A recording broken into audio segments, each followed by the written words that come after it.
আসসালামু আলাইকুম। যে যেখান থেকে এই মুহূর্তে আমাদের এই ভিডিওটি দেখতেছেন সবাইকে আন্তরিক শুভেচ্ছা এবং অভিনন্দন।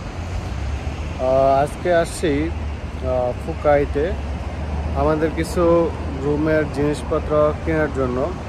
যেহেতু রুমে অনেক শর্ট, এটা সেকেন্ড হ্যান্ড শপে আজকে দেখব, আপনাদেরকে দেখানোর চেষ্টা করব সেকেন্ড হ্যান্ড শপে কী পরিমাণ দাম কম। যেহেতু জাপানে সব কিছুর প্রাইস অনেক বেশি, সেকেন্ড হ্যান্ড শপে মোটামুটি তুলনামূলকভাবে সব কিছুর দাম অনেক কম। তো এটা কবি সিটির মেন সিটি থেকে কবি সিটির মধ্যেই একটু দূরে, কয়েকটা স্টেশন দূরে। এই জায়গাটার নাম হচ্ছে ফুকাই স্টেশনের পাশে। তো আসছি আমি এখানে সেকেন্ড হ্যান্ড একটা শপে।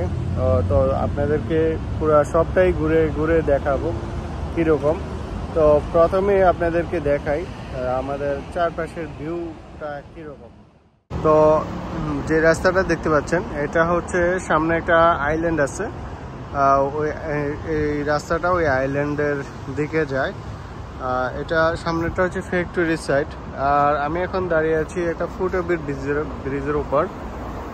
আর উপরে যে রাস্তাটা দেখতে পাচ্ছেন এটা হচ্ছে হাইওয়ে একদম। এটা জাপানের এক মাথা থেকে আরেক মাথায় চলে গেছে। স্পেশালিভাবে এটা কোবে টু ওসাকাকে এই হাইওয়ে দ্বারা জয়েন করা হয়েছে। পুরা কোবে টু ওসাকা এই হাইওয়ে দিয়ে একটানে চলে যাওয়া যায়, কোনো সিগন্যাল নাই। আর নিচের যে রোডটা দেখতে পাচ্ছেন এটা হচ্ছে লোকাল রোড। এটা হাইওয়ে না, এটাতে সিগন্যাল পড়ে, কিন্তু হাইওয়েতে কোনো সিগন্যাল নাই।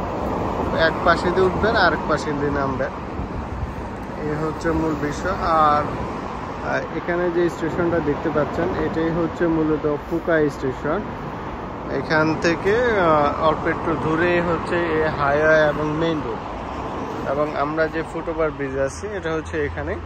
এবং আমরা যেই সেকেন্ড হ্যান্ড প্রোডাক্ট বা পুরাতন যে প্রোডাক্টগুলো কিনতে আসছি, আপনারা উপর থেকে দেখতে পাচ্ছেন এই শপটা হচ্ছে এখানে।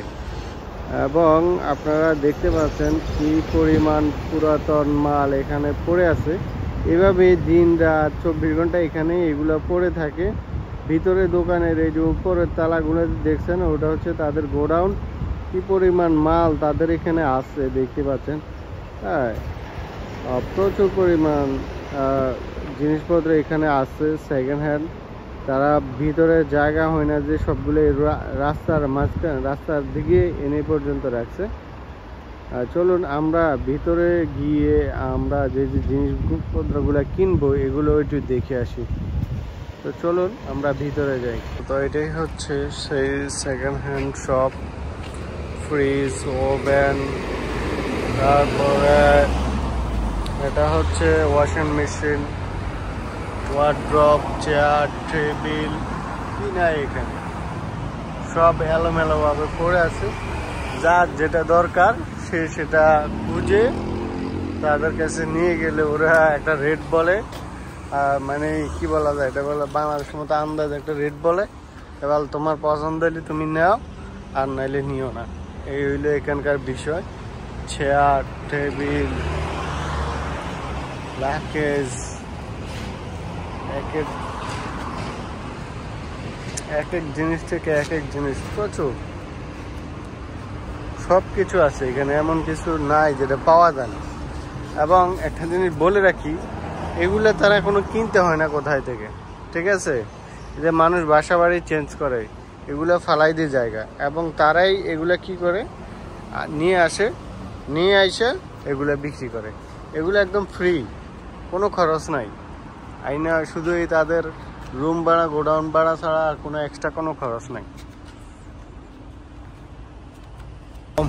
অবশেষে আমরা সেকেন্ড হ্যান্ড শপ থেকে মোটামুটি অনেক জিনিসই কিনছি। আপনাদেরকে দেখাই কি কিনছি। প্রায় 2 ঘন্টা লাগাই খুঁজে, কারণ হচ্ছে সেকেন্ড হ্যান্ড শপে তো সব কিছু পারফেক্টভাবে পাওয়া যায় না। সব খুঁজে আমি আর আমার রুমমেট সহকারে এগুলো খুঁজে বের করে এটা নিয়েছি। এই হচ্ছে আমাদের সকল মাল। এখানে এই বক্স, তারপরে হচ্ছে ওইখানে 2টা ম্যাট্রিক্স, তারপরে কিচেন র্যাক, এখানে র্যাক, ফ্রিজ, এগুলা নিচে একটা ওভেন আছে। আবার সবকিছু মিলাই বাংলাদেশে এগুলার দাম কত হইতে পারে, কারো যদি কোনো ধারণা থাকে তাহলে অবশ্যই কমেন্ট করে জানাবেন। এখানে এই সেকেন্ড হ্যান্ড শপে এই সব জিনিসপত্রগুলা নেওয়াতে একদম হোম ডেলিভারি সার্ভিস সহকারে আমাদের খরচ পড়ছে 17,000 টাকা, 16,000 টাকা, 16,000 ইয়েন। এক্ষেত্রে আবার আরেকটা বিষয় হচ্ছে, আমাদের রুমে ছোট একটা ফ্রিজ আছে এই সাইজের, এটার মতো। তো এইগুলো আমাদের রুমে দিবে এবং ওই ফ্রিজটা নিয়ে আসবে, সেজন্য তাদেরকে এক্সট্রা 1,000 ইয়েন পরিশোধ করা লাগতেছে। তো সেই ক্ষেত্রে আমাদের টোটাল এই সব পুরা মালের দাম পড়ছে 16,000 টাকা মাত্র। এই হচ্ছে বিষয়। জাপানে যদিও সব কিছুর দাম বেশি থাকে, কিন্তু এখানে সব কিছুর দাম কম।